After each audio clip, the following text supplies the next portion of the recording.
Dionne Roberts, how are you? I am excellent. How are you? Oh, my God. Are you kidding me? I mean, I got all this delicious beer in front of me. Right. So, Where do we start? I know. Look at how she starts with that. I've got all this delicious beer. Yeah. I mean, it could be worse, right? Yeah. So, I mean, I have 4 of our flagships with us today. So, right over here, we got our 303 lager. Super bright, easy drinking. I mean, for the good times. So you say. We like to go. Yeah. I mean, Right?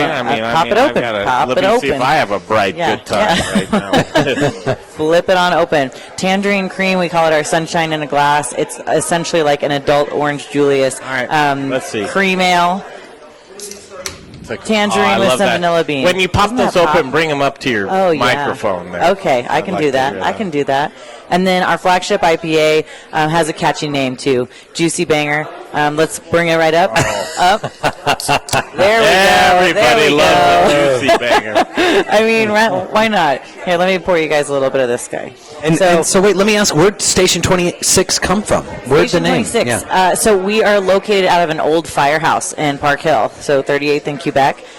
Great pub atmosphere, patio, always packed. Really awesome place to go drink wonderful beer with, family-friendly, dog-friendly, you know. That's your flagship right there. This is our flagship, our Juicy Banger. And Greg, what did you think about the Juicy Banger? I'm about to put a little of that in my mouth right now, but where'd you go with it?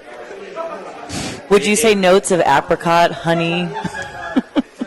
That's what I would do, Yeah. Dionne. I would definitely do that. Yeah, the name is fitting.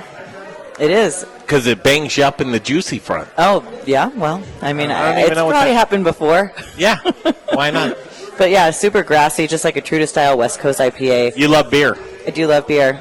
It tastes good, and you know what? It's such a good, huge part of our economy here in Colorado, and I mean, just great, passionate people making really like solid product. So I appreciate it. Are you the brewer? I am not. Okay. I am the sales rep for Southern Colorado. So Castle Rock, Colorado Springs, I am out there making sure people are not thirsty.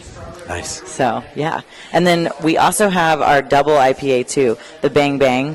Makes sense, right? So this is a really big beer. It's 9.2. It doesn't taste like that, though. It's super lemony, and it's aggressively hopped. So drink it now. Wow. I mean, don't you like her explanation or her descriptive I do. words? Basically, you're just going to get all looped on that beer. It doesn't drink like it. Means no, it's going to sneak up on you. It totally will. Wow. Brian, in your circle, that means creeper. I don't know whether it's a creeper beer. I'll tell you though, like she said on the nose, that is a nice. That even though she's got a double IPA in there, I would tell you that most are making these double IPAs too far over. It gives me the balloon ears. Oh, does it? You know what balloon ears are? I don't know. Yeah, where you've had that thing in the back of your ears because you felt like you've been blown up too many balloons. Come on, I'm not the only one in the world that knows what I'm talking about. Well, I mean, we got to come back to a different era. And so he's talking about a Guns N' Roses concert from like... what do you call it now? Anyway, it doesn't have that bitter beer face. No. Oh, gotcha. Absolutely. Yeah, I think it's super, super easy drinking. I mean, all these beers, I mean, they're tasty. I mean, our quality is so consistent, too, which I think is a really big issue for a lot of microbreweries. How do you think you look on camera? I think I'm okay. I could stand up straighter, maybe. Yeah? Well, I got it. Your brewers have done, though, really an excellent job. Because I'll tell you, folks, check out Station 26 in Park Hill. This double IPA, we've had lots of beers on the show. Sure. This is not one of those where it's like grabbing your tongue, dragging it out across like cat litter. This is a good, this is a double IPA. Jay, save that clip. It's not like dragging your tongue out across cat litter. Yeah. That was probably one of the best descriptive. I'll take that as a compliment. It was a compliment. Well, it really is. Yeah, this beer doesn't make you want to kill yourself. It's all right. I'll drink it. Thanks. The beer's wet. Yeah, it tastes good. So, yeah. I mean, I think that we do something really well, and we know our market, and we make a consistent product, and we're really true to style. And I think that in a world of trends, Station 26 really stands out. Wow. I mean, great representative. Yeah. Station 26. Thank you very much. Good beers. Okay. tap rooms are very important. Yes. Very neighborhood friendly. Totally, yeah. We have rotating food trucks, and every time you go in there, I mean, you're going to see babies, you're going to see dogs, you're going to see, friends hugging. I mean, it's just constantly packed, full of people just enjoying themselves. So if you don't like having a good time, Brian, and you just want to be somewhere where nobody talks to you, don't go to Station 26. Definitely don't go to Station 26. No. But if you want to go to Station 26, be ready for family, fun, friends, dogs. That's really cool. Dionne, you wear a couple of hats, right? I do. Do you mind if I talk about Sure, yeah. Rocky Mountain Food Report? Bring it out, yeah. Let's do that. Let's bring it out.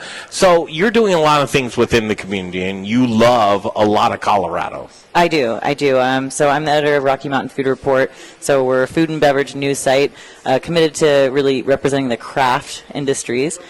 So beer is obviously a big part of what I write about and what I love. Beyond that, it's local businesses. You're hyper local. So we're representing farmers, ranchers. I mean, we want to tell the full story of the people behind the food. So we are out there constantly eating and drinking, and it doesn't suck.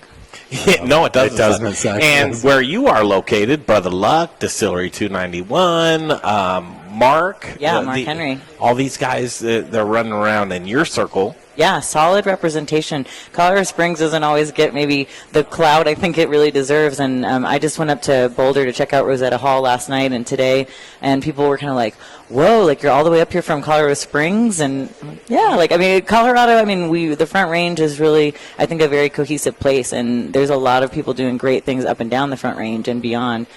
So yeah, I think Colorado Springs deserves some love, and I'm happy to shout out my hometown. But beyond that, yeah, there's just so much coming down the pipeline in Colorado, and I love to see passionate people doing good work. Colorado is a very active state, Brian. Yes. You like to be active. Yeah. Dionne, you're active all the time. But I think we might do some collaborations on activity and Colorado, the love of food, the love of beverage.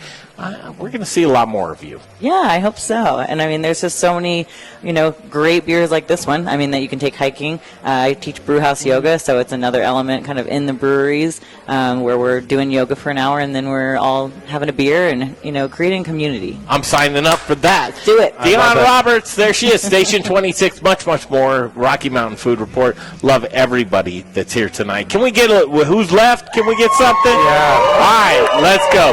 All right, all's well in the world. Greg Hollenbeck, Jay Parker, Brian Freeman, Little Rich Snyder, Kenyon George, and back Don Apodaca, I think. Apodaca. We'll go with that. See you next week right here on the Modern Eater Show on iHeartRadio.